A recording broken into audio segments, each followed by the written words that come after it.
This car belongs to one of the fastest import drag racers in the world. He set record after record with his custom-built rotary rockets. So why on earth is he so obsessed with this Buick? And more importantly, why did it take him almost 30 years to build? Today, we're gonna talk about why Buick even made this car in the first place, and the custom touches that make this National grander than the rest. And then at the end, hopefully, if we're lucky, we're gonna do some burnouts. It's time to go bumper to bumper on one of the cars that made me a car guy, this 1987 Buick Grand National.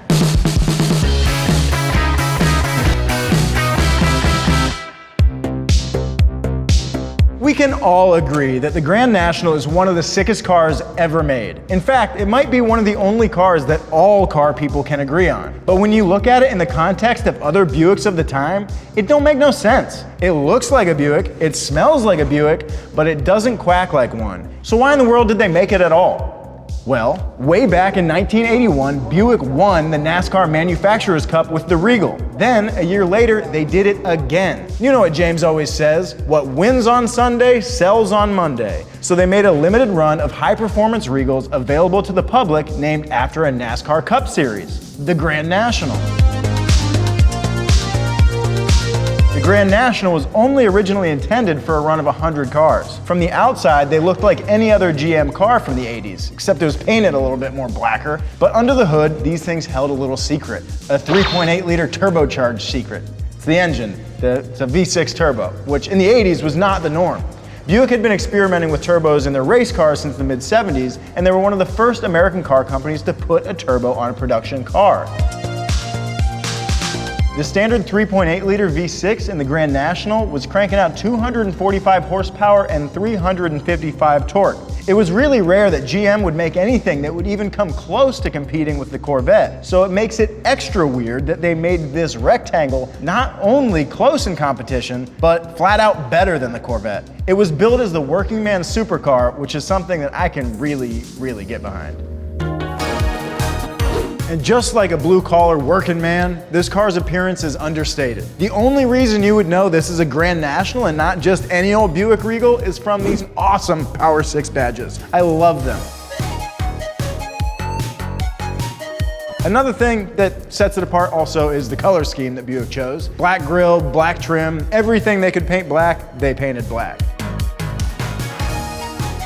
The jet black trim of the Grand National looked a lot like the mask of the sand-hating Darth Vader, earning it the nickname Darth Buick.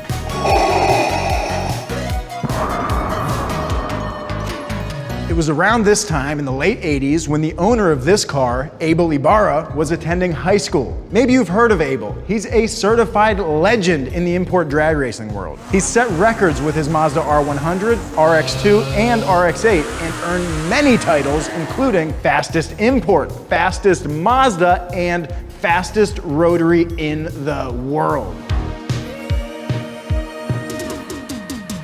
Oh, and his R100 was inducted into the Wally Parks NHRA Museum, which is a huge deal because it was the only import ever to make it in. But back before he had all those titles, he was just a high school kid that loved cars. By the age of 14, he was already street racing with cars borrowed from his friends. But he had his eye on a different car. It was the Grand National. The Grand National was a favorite with people in his neighborhood of South Central LA, especially popular with the bad boys. It was slick, powerful, and most importantly, it stayed under most people's radar. By 1992, he had finally saved up enough Skrilla to buy his dream car. Little did he know the crazy journey that this car would take him on, which I can totally relate to. Whoever knows where a car is gonna take you. The Grand National at this point was like Anakin in The Phantom Menace. Sure, he was a good pod racer, but he wasn't quite there yet, you know what I mean? So Abel and his brother started souping up his dream car. He met another Grand National owner that gave him the number of a guy who could help him, Mike Doyle. Mike and Abel quickly became buds, and Mike helped install a new exhaust, fuel injectors, an intercooler, and later, a bigger turbo. No doubt the Grand National was fast then, but like many of us know, once you're bitten by the horsepower fly, it's really hard to quit going. Abel's Grand National got so much attention that it was featured in a 1996 issue of Turbo magazine, which is awesome. But his good fortune was about to run out. A short time later, Abel's brother parked it outside of his house to run inside and grab something real quick. He came outside a couple minutes later to find somebody in the middle of trying to steal the car. He scared the dude off, but not before that dude bucked a couple shots off at him. Luckily, his brother didn't get shot, but the thief did break the steering column in the process. And this was just the start of Abel's misfortune. One fateful day in 1998, Abel's brother took the Grand National out and hooned it a little too hard and blew the head gasket, which is a huge bummer. As his drag racing career reached full swing, Abel had no time to fix up his Grand National. It sat in his shop and collected dust while he was off setting records. 758, 175. He backs up, that will be a new record for racers.com. At this point, Mike Doyle was closing up his shop and he offered Abel a brand new Stage 1 racing block because he just had that laying around. The 3.8 liter Buick V6 was a race version of the Grand National's existing engine. Abel happily took the engine off of his hands, of course, and a few years later, he managed to install some custom machined racing pistons, and by 2003, the burly race engine was finished.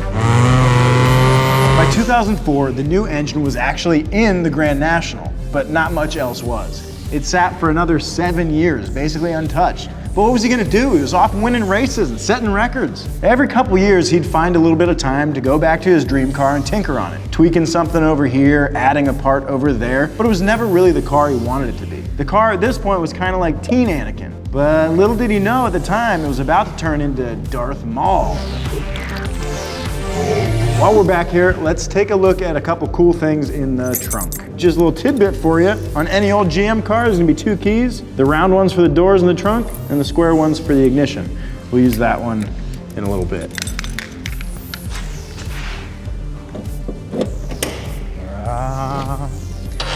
Ooh, yeah. So one of the first things you might notice is these 2 giant 15-inch subwoofers.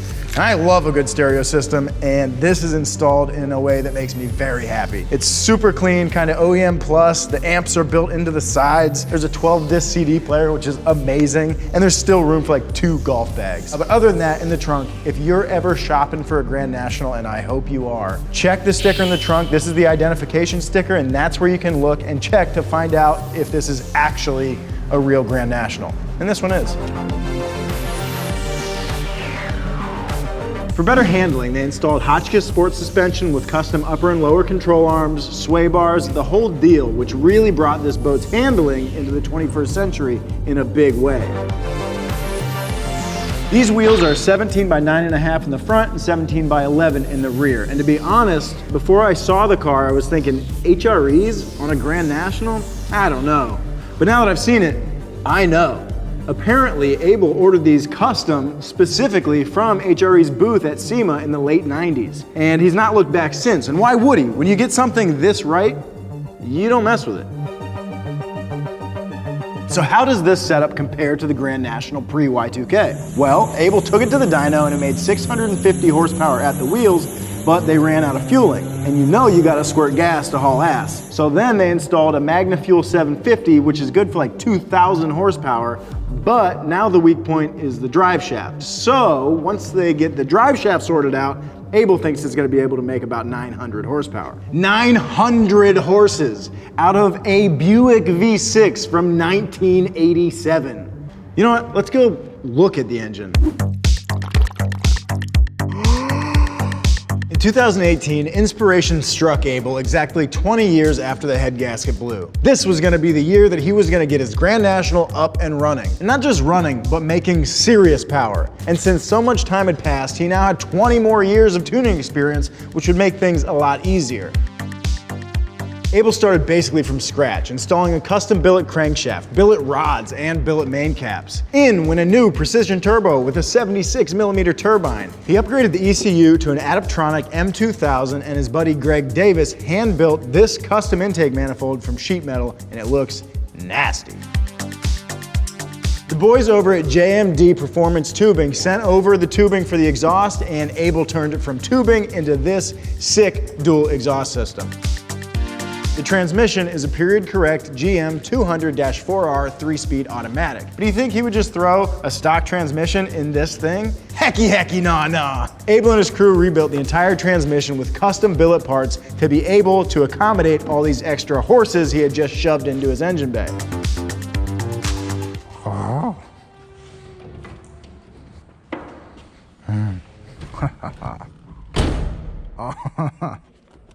Oh.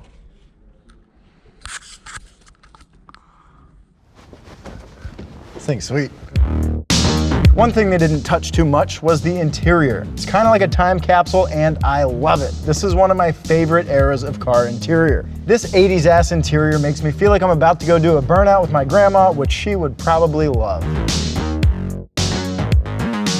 So much time, effort, and love went into making this car the best that it could possibly be. There's no rhyme or reason for why we fall in love with certain cars. Abel races some of the fastest, most amazing cars in the world on a regular basis.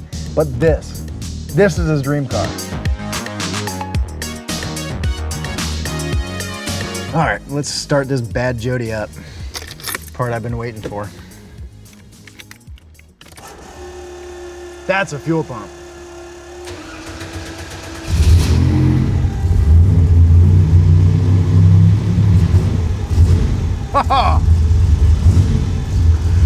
Oh, the tack is so cool. Look at that. That's what an idle should sound like. Barely staying running. Let's go burn some rubber.